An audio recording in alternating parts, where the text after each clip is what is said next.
crianças, tudo bem? Nós estamos aqui de novo para mais uma aula de ensino religioso. Vamos lá! Todo mundo lavou a mão? A gente vai esperar um minutinho para você correr lá, lavar a sua mão, pegar o seu caderno para a gente começar.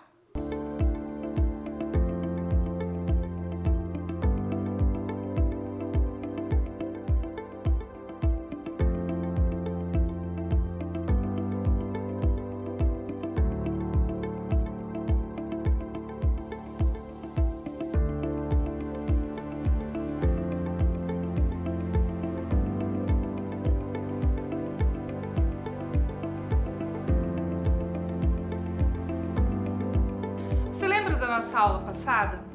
Na aula passada a gente fez uma viagem no tempo e no espaço. A gente saiu aqui de Curitiba em 2020 e foi para lá na Grécia Antiga. Lembra o que a gente estava fazendo lá na Grécia Antiga? O que a gente aprendeu? A gente viu lá na Grécia Antiga algumas deusas muito importantes, uma deusa que era uma guerreira, que era forte, que ela escolheu o seu destino, escolheu ser uma guerreira, que estava lá naquele livro sobre o nascimento de Zeus, que a gente viu, inclusive, que o Zeus teve muitos filhos, inclusive com várias mães diferentes, lembra disso? E depois disso, o que a gente fez? A gente montou a nossa árvore genealógica. Você pegou o seu caderno? Dá uma olhadinha lá, você conseguiu montar a sua árvore? Vou mostrar de novo a minha para você para ver se você conseguiu montar a sua. Olha lá a minha como que ficou. Lembra que nós montamos juntos e depois eu mostrei para vocês uma que eu fiz no computador que tinha ficado um pouquinho mais bonitinha? Então, dá uma olhadinha lá se você conseguiu fazer a sua. Nesse caderno, a gente também vai fazer as anotações de hoje. Mas hoje a nossa viagem vai para um outro lugar. A gente vai voltar um pouquinho no tempo e depois a gente volta para 2020. Mas a gente vai viajar para muito longe. E para saber para onde que a gente vai viajar, eu vou deixar você um pouquinho curioso. Antes da gente fazer essa viagem, a gente vai falar um pouquinho sobre então o que são esses mitos que a gente falou na aula passada, lembra? A gente falou que mitologia era a ciência que estuda os mitos, que são essas histórias religiosas. E dentro dessas histórias religiosas, nós temos um tipo específico de mitos, que são os mitos de origem. O que será que é origem? Essa palavrinha. Origem quer dizer de onde vem, aonde começou. Esses mitos de origem são histórias religiosas, histórias dos deuses, que nos contam como as coisas surgiram.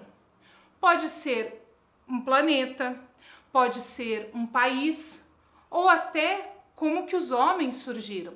Existem muitos mitos de origem e todas as religiões têm um jeito de explicar como as coisas surgiram. E hoje a gente vai descobrir um mito de origem de um país bem distante. Vamos descobrir então qual é esse país, de onde é esse mito de origem que a gente vai estudar hoje? Olha lá essa imagem. Nós temos aí dois GIFs animados para você adivinhar de onde a gente está falando. No primeiro, a gente tem um ninja correndo em cima do telhado. Um telhado diferente, tem um formato ali especial nos cantinhos. E no outro GIF, a gente tem um robô gigante que vai um super-herói dentro. E aparecem várias coisinhas ali atrás, uma montanha bem famosa, uma escrita diferente. Você consegue imaginar de qual país a gente está falando? Então eu vou fazer o seguinte, eu vou contar até 3. E quando eu chegar no 3, nós vamos falar juntos o nome do país que você está pensando aí. Porque eu tenho certeza que você acertou. Se não acertou, com certeza está num país bem pertinho. Então vamos lá? 1, 2, 2,5, 3. Japão! Isso mesmo, nós vamos falar hoje do Japão. Um país que fica bem longe. A gente costuma dizer que fica do outro lado do mundo. Quando aqui é de manhã, lá já é de noite. E o amanhã chega lá primeiro. O Japão é um país bem distante, mas ele tem tanta coisa legal para ensinar pra gente. E hoje nós vamos aprender um pouquinho, então, da história e da mitologia desse país. Vamos lá? Então, para a gente começar, eu vou pegar esse livro aqui, A Origem do Japão, que vai contar pra gente um pouquinho, então, como que esse país surgiu, como que esse país teve a sua origem. Nós vamos lá na página 17 desse livro, que vai dizer assim: o nascimento do país e dos deuses. Olha só, não foi só o país que nasceu nessa história, nós temos alguns deuses nascendo. A história começa assim.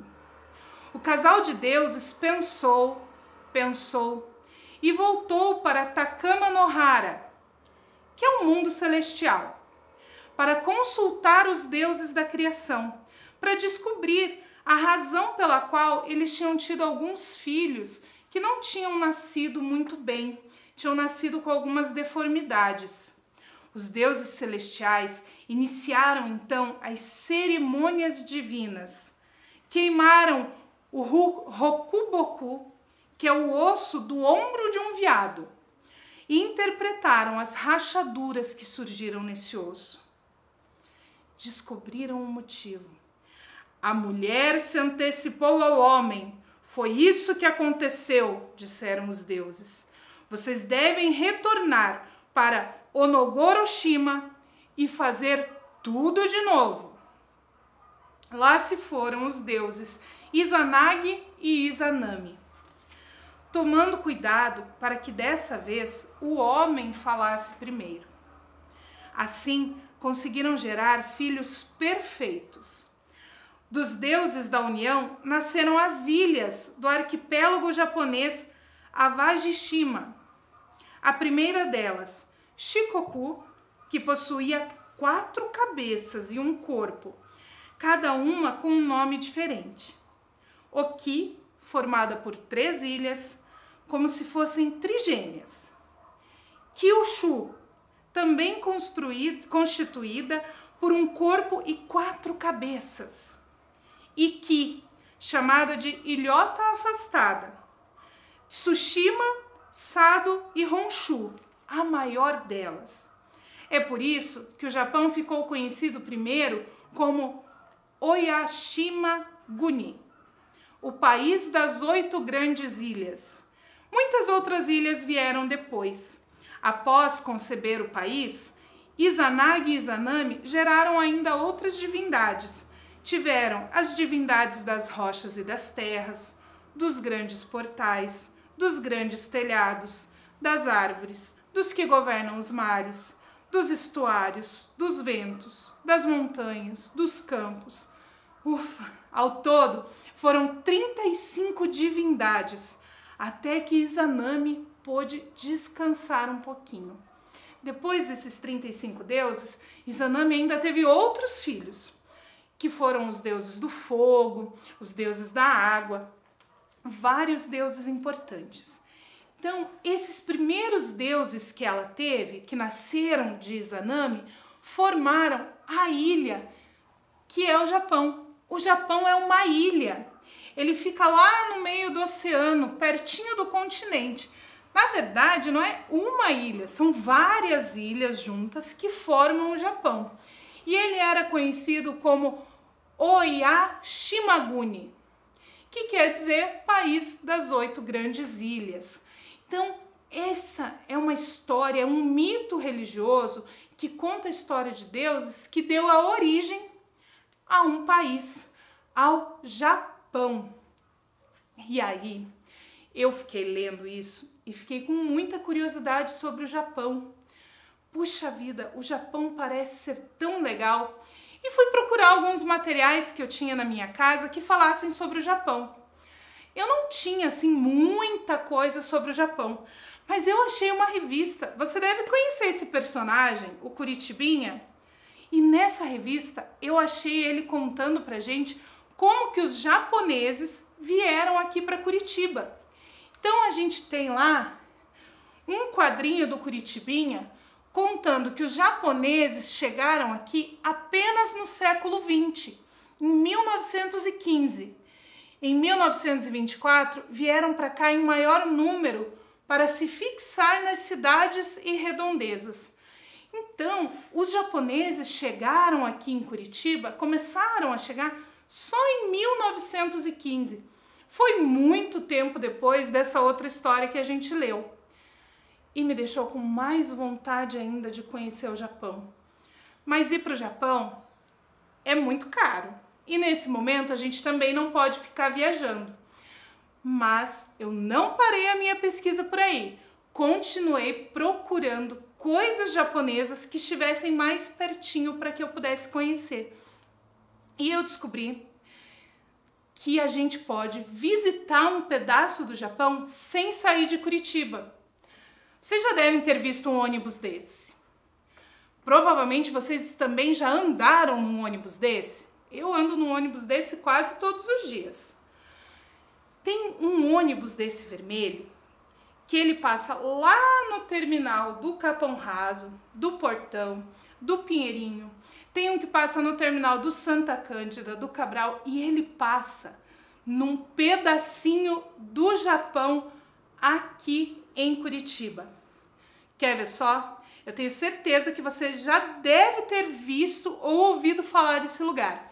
Vamos conhecer um pedacinho do Japão aqui em Curitiba? A Praça do Japão localiza-se na Avenida 7 de Setembro com a Avenida República Argentina, no bairro Água Verde, na cidade de Curitiba, capital do estado do Paraná. A praça é uma homenagem aos imigrantes japoneses que chegaram a Curitiba em 1910. A capital paranaense possui a segunda maior comunidade japonesa do Brasil e hoje abriga mais de 32 mil descendentes de japoneses. Seu projeto foi iniciado em 1958 e a praça concluída em 1962. Uma reforma em 1993 incluiu o Portal Japonês e o Memorial da Imigração Japonesa. A Biblioteca Ide Ohanda inaugurou em 2008 e disponibiliza acervos da literatura japonesa e mangás. É possível também conhecer as dobraduras de papel, origami e a arte floral, ikebana. A praça conta com a réplica do Templo Dourado de Kyoto, com 11 metros de altura e com uma garça em bronze no topo, doada por uma comitiva japonesa da cidade de Himeji. A estátua Paz 3031, do artista plástico japonês Baku Inoue, faz referência à bomba atômica de Hiroshima. A obra desse escultor simboliza a urgência da paz entre as nações. Em uma área arborizada de 14 mil metros quadrados, existem espalhadas pela praça 30 cerejeiras enviadas do Japão pelo Império Nipônico e 6 lagos artificiais nos moldes japoneses. O Buda no Lago marca a irmandade entre Curitiba e Himeji e transmite a paciência e a arte dos japoneses no Brasil, desde 1908. O budismo é praticado por cerca de 55% dos japoneses. Para eles, Buda é um título atribuído a qualquer entidade que alcance o nirvana, um estado de plenitude espiritual. A lanterna esculpida em pedra foi doada pela Assembleia Legislativa de Hyogo, região japonesa co-irmã do Paraná, em 1979. A Praça do Japão também é tradicional por sediar importantes eventos e uma variada programação relacionada à cultura nipônica. Informações sobre aulas e oficinas podem ser adquiridas na própria biblioteca. Nesse vídeo nós aprendemos que 55% da população japonesa segue uma religião, o budismo, e que lá na Praça do Japão o budismo está representado por essa figura do Buda sentado no meio do lago. Eu trouxe aqui para mostrar para vocês um Buda que eu tenho lá na minha casa, que eu ganhei de presente da professora Fernanda. Ele é bem bonitinho. Existem várias representações do Buda. Às vezes ele é mais gordinho, às vezes ele é mais magrinho. Mas, na verdade, o que importa é a história desse personagem, dessa pessoa importante que deu origem ao budismo. Segundo os budistas, qualquer pessoa pode atingir o estado de Buda. Vamos aprender um pouquinho mais sobre o budismo daqui a pouquinho. Agora a gente vai se concentrar em algumas imagens lá da praça. A primeira é esse Buda sentado lá no meio do lago. Ele está sentado em cima de uma flor de lótus, que também é um símbolo muito importante para os seguidores do budismo.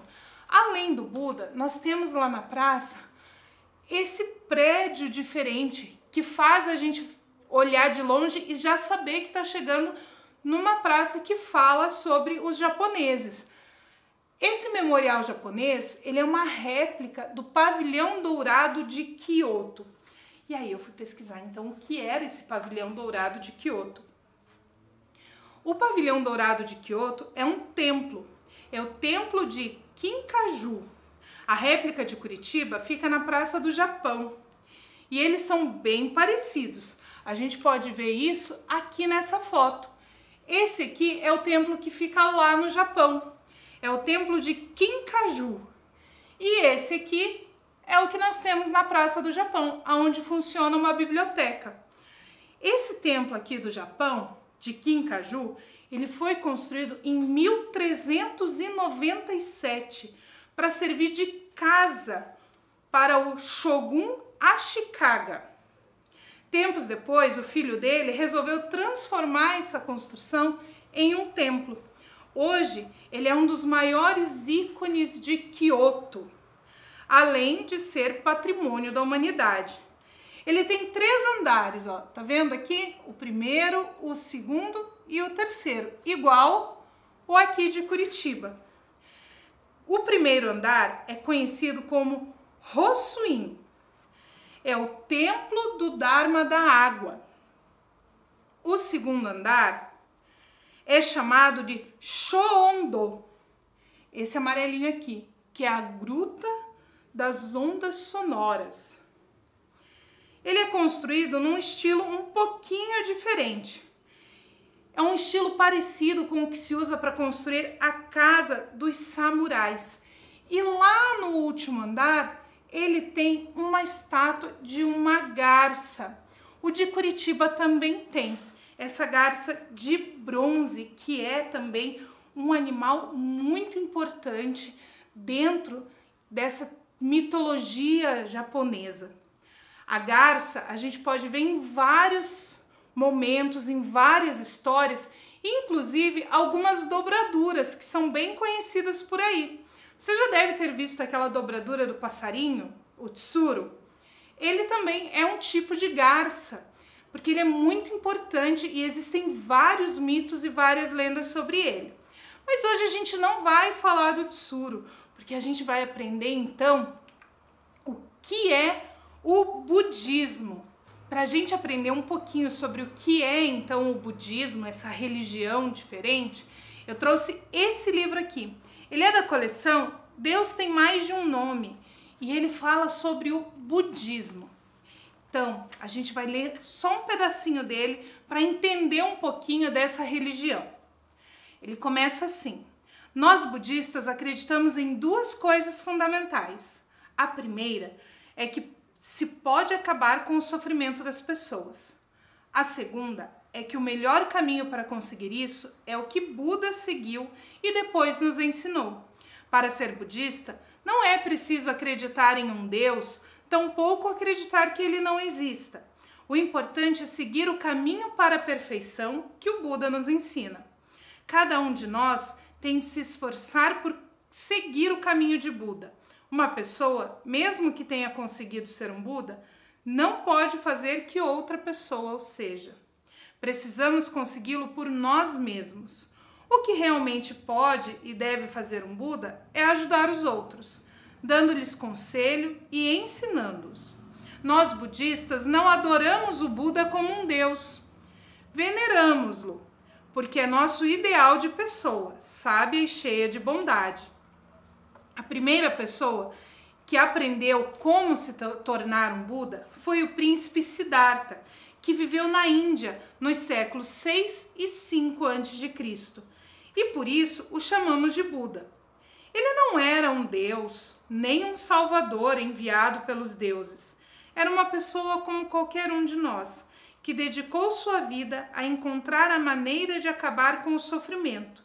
Quando ele encontrou, dedicou-se a ajudar os outros durante 45 anos, para que também deixassem de sofrer. Por isso, nós que queremos chegar à perfeição espiritual, que tentamos ser Buda, ensinamos os ensinamentos que ele nos deu. Então, a gente vê que essa é uma religião bem diferente, porque essa pessoa, o Buda, ele não é um Deus como a gente pode às vezes imaginar. Na verdade, ele é uma pessoa como qualquer outra, que atingiu o estado de iluminação. Ele ficou durante muito tempo procurando, então, como ele poderia acabar com esse sofrimento da humanidade e com o sofrimento dele mesmo. E foi assim que ele se tornou Buda, quando ele conseguiu descobrir como encontrar essa paz interior. Lembra? Tem um desenho, ele não é do Japão, é um desenho da China, o Kung Fu Panda, que o mestre sempre fala paz interior, paz interior. Na China, eles também seguem os princípios do budismo. E esse procurar a paz interior é uma coisa que a gente tem que fazer sozinho. Ninguém pode dar a paz interior para outra pessoa. A pessoa tem que encontrar dentro dela mesma, assim como o mestre sempre procurava lá no Kung Fu Panda. E ele consegue encontrar lá no finalzinho do filme, lembra? Então, esses ensinamentos do Buda, eles mostram pra gente essa roda, a roda do Dharma. Ela tem 8 pontinhas. Olhando para essa roda, ela não lembra alguma outra coisa que a gente conhece? Quando eu estava procurando essa figura, várias pessoas que viram falaram: nossa, parece o leme de um navio.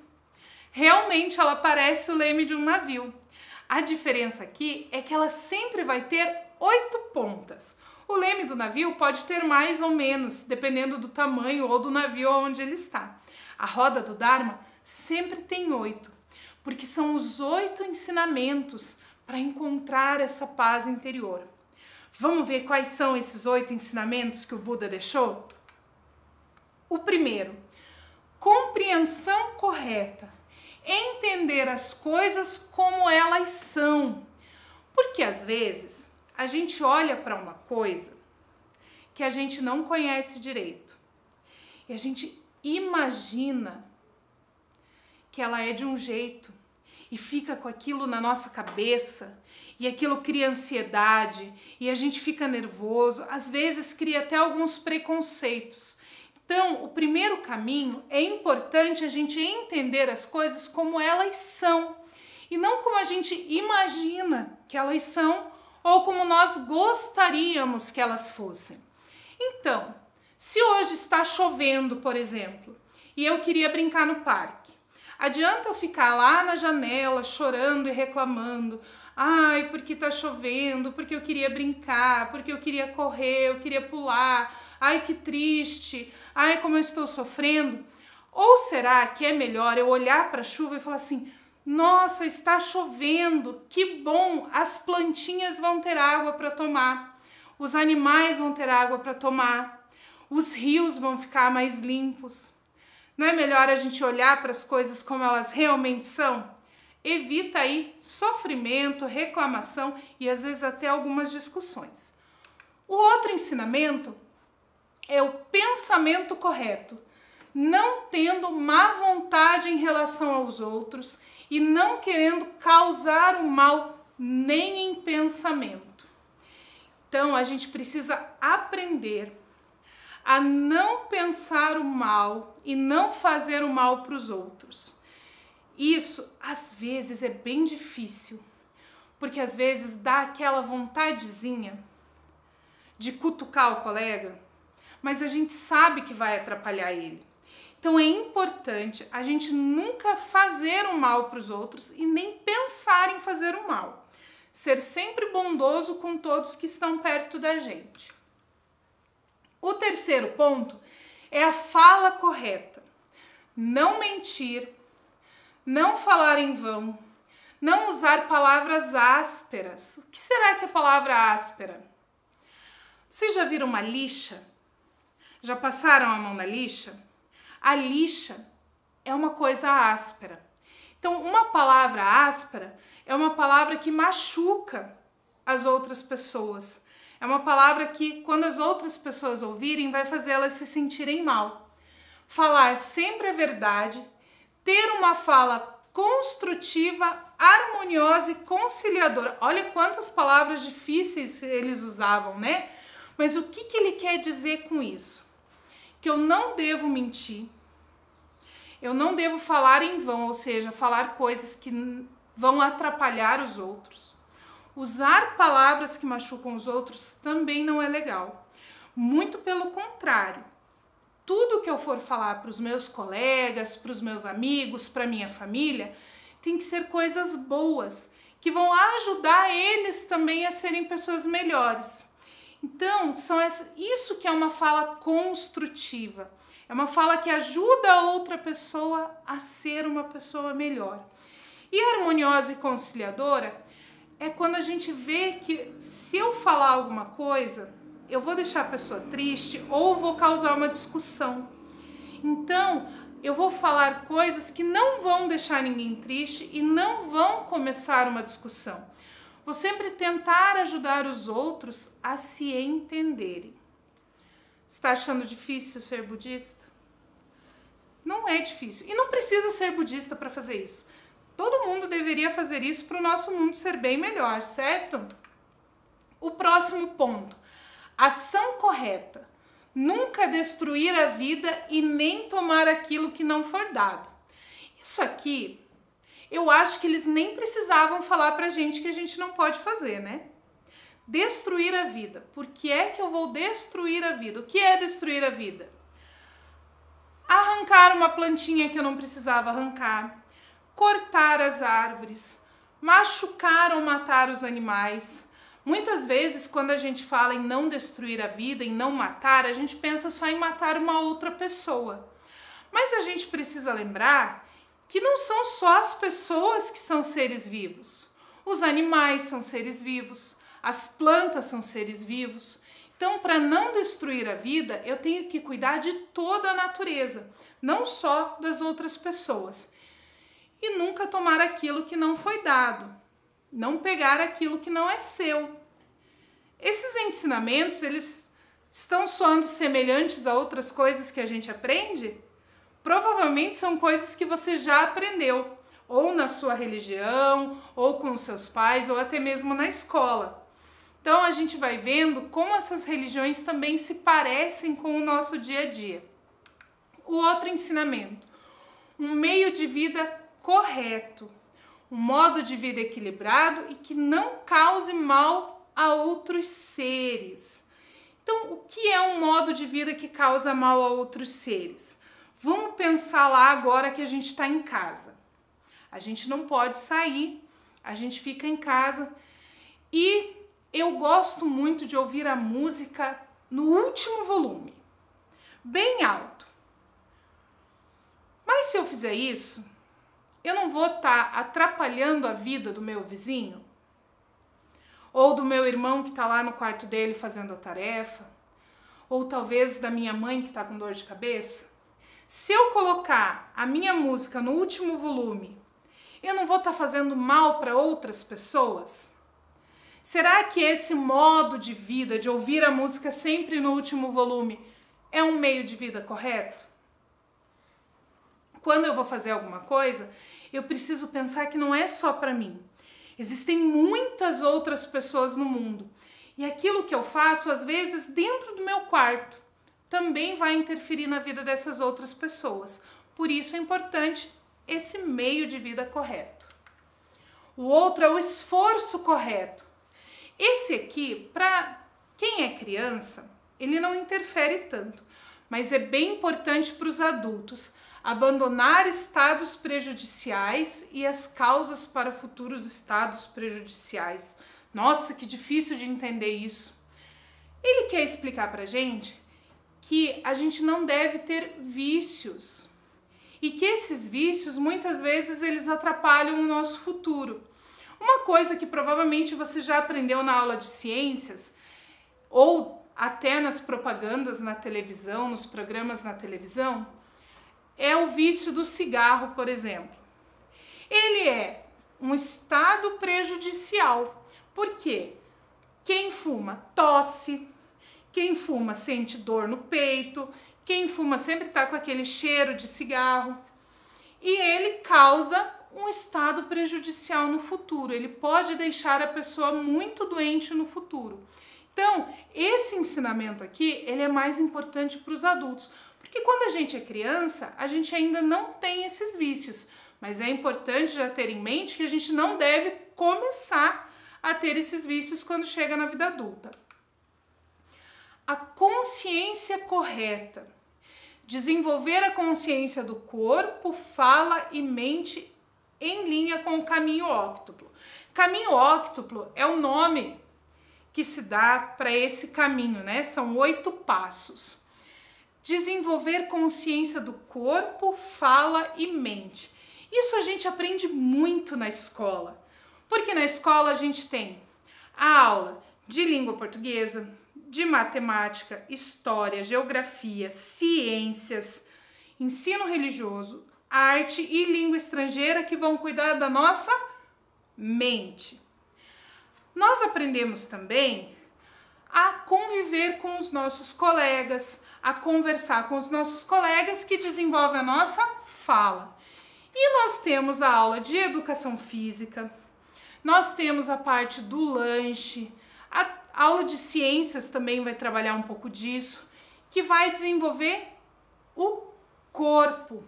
Então, quando a gente equilibra o corpo, a mente e a fala, a gente consegue colocar todos aqueles ensinamentos em prática, a gente consegue fazer tudo aquilo. Um outro ensinamento, a concentração correta, estabilidade e foco mental. Isso eu tenho certeza que você precisou desenvolver muito nesse período para assistir as aulas pela televisão.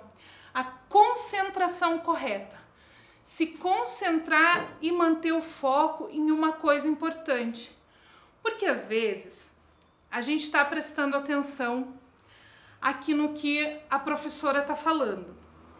Aí eu escutei um barulho lá na rua e parei de prestar atenção na professora. Fui prestar atenção no barulho na rua. Quando eu volto para prestar atenção na professora, ela já falou um monte de coisa que eu perdi. E aí eu não sei mais como fazer. Na escola a gente também usa muito isso.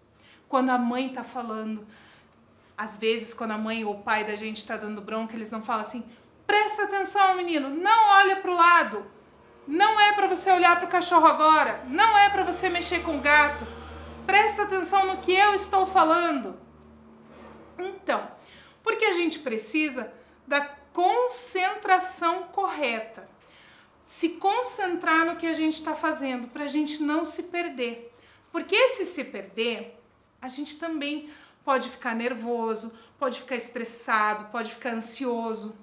Se a gente mantiver a nossa concentração nas coisas certas, com certeza vai ser mais fácil para a gente entender o que as pessoas estão falando.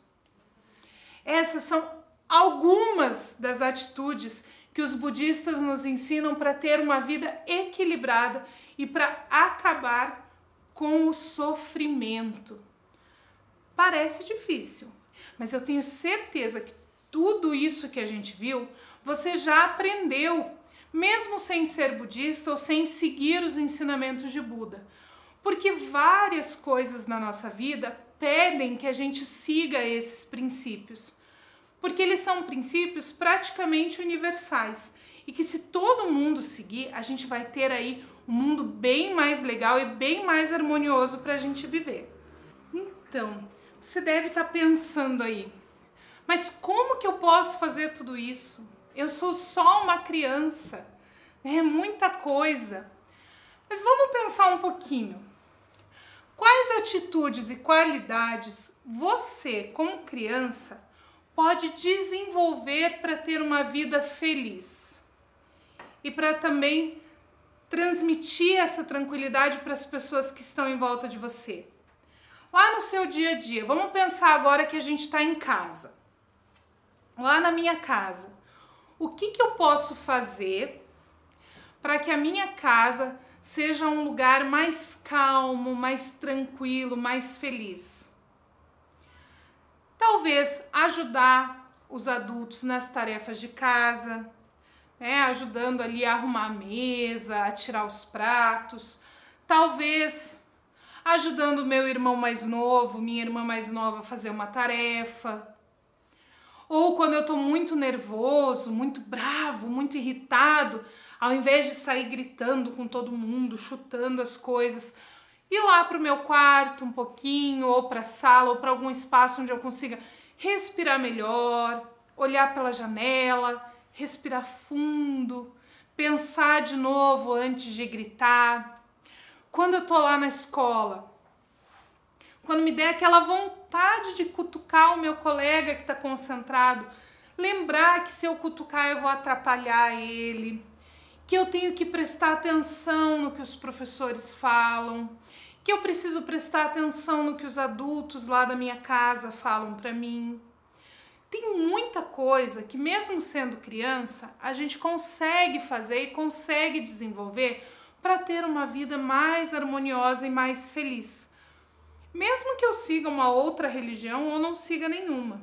Esses princípios, eles vão ajudando todo mundo a construir um mundo melhor. E agora, como que a gente pode, então, pensar numa forma da gente registrar isso para a gente não esquecer? Então, pega lá o seu caderno. Eu trouxe o meu caderno de novo. Lembra que eu mostrei para vocês o meu caderno da semana passada? Que é aquele meu caderno lá de 2017 que eu ainda uso. Então, eu vou anotar aqui no meu caderno, mas eu vou anotar também grandão para vocês poderem anotar junto comigo. E na semana que vem, eu volto e mostro para vocês como que ficou a minha tarefa. Eu também vou fazer. Então, olha lá. Nós vamos montar um acróstico com as palavras que você pensou. Nossa, essa professora só tá mostrando palavra difícil pra gente hoje, né? O que é um acróstico? Um acróstico é um tipo de texto onde eu vou usar uma palavra escrita uma letra em cada linha para escrever outras palavras. Eu posso usar isso para escrever um texto, para escrever um poema. Aqui nós vamos só usar as palavras que a gente pensou e que a gente pode fazer no nosso dia a dia para a gente ter uma vida melhor. Mas, quando você quiser fazer aí uma produção, um texto, é legal fazer acróstico com o nome das pessoas. Eu já tentei fazer com o meu, mas o meu nome começa com a letra K. E não tem muitas palavras legais com a letra K em língua portuguesa, então eu sempre acabo escrevendo kiwi na letra K. Mas você pode pesquisar e procurar outras palavras legais se o seu nome tiver a letra K. Ou até inventar uma palavra nova, por que não? Então, vamos anotar lá no caderno? Escreva a palavra budismo, uma letra em cada linha. Complete com atitudes e qualidades para uma vida feliz. Então, nós vamos anotar isso lá no nosso caderno. E aí, nós vamos, então, construir esse acróstico com essas palavras a partir da palavra budismo. Eu já comecei, para vocês terem uma ideia. Então, eu escrevi lá a palavra budismo, uma letrinha embaixo da outra. Na primeira letra, letra B, eu escolhi a palavra bondade. Quando eu cheguei na letra U, eu não sabia muito bem que palavra usar com U. Então, eu usei uma palavra que, na verdade, começa com a letra H. É só colocar aí a letrinha aqui antes. E escrevi humildade, que a gente também precisa ser bondoso e humilde. E agora, eu vou deixar as outras letras D, I, S, M, O para você pensar e anotar essas palavras no seu caderno, para a gente, na semana que vem, ver quais palavras, quais atitudes e qualidades você pensou, quais eu pensei. Será que a gente vai pensar nas mesmas coisas? Será que a gente vai construir vários acrósticos diferentes? Olha que legal! E depois a gente vai ver como que ficou então esse registro. Então, na semana que vem a gente volta para ver como que ficou esse acróstico e quem sabe fazer uma viagem por um outro lugar. Quem sabe conhecer novos espaços aqui de Curitiba? Será que Curitiba esconde outras histórias de outros povos? Eu encontro você na semana que vem para a nossa próxima aula de ensino religioso. Combinado? Até lá, lavem as mãos, tomem bastante água e fiquem bem.